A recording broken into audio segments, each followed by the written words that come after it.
పితా పుత్ర పవిత్ర ఆత్మ నామమున ఆమేన్. మీక గ్రంథము 5వ అధ్యాయము 4వ వచనము.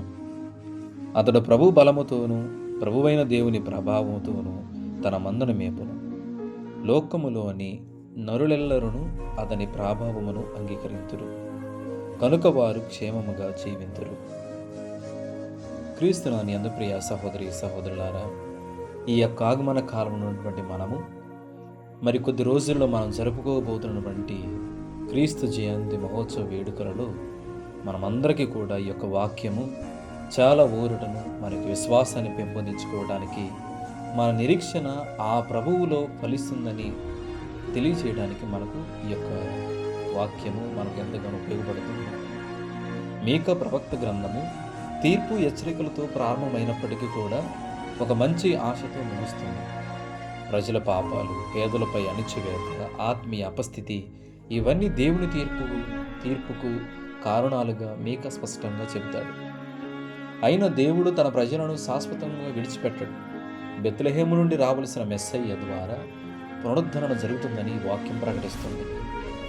ప్రభు ఒక రాజుగా మాత్రమే కాదు, ఒక మంచి కాపరిగా నిలిచి తన మందను మేపుతాడు.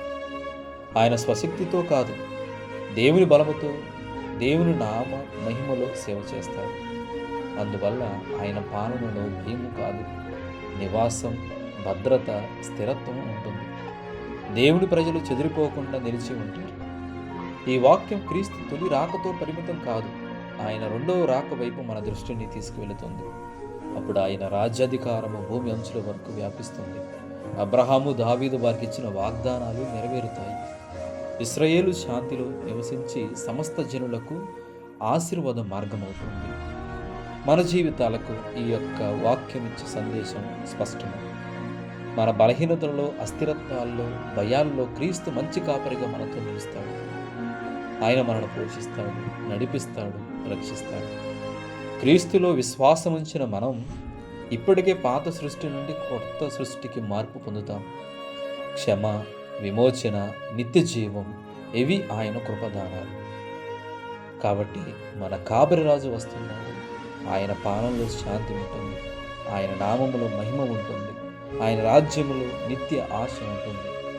ఈ ఆశతో మన విశ్వాసములో నిలిచి ప్రేమలో నడిచి సాక్ష్యముగా జీవిద్దాం. మరొకసారి మీకా గ్రంథము 5వ అధ్యాయము 4వ వచనము.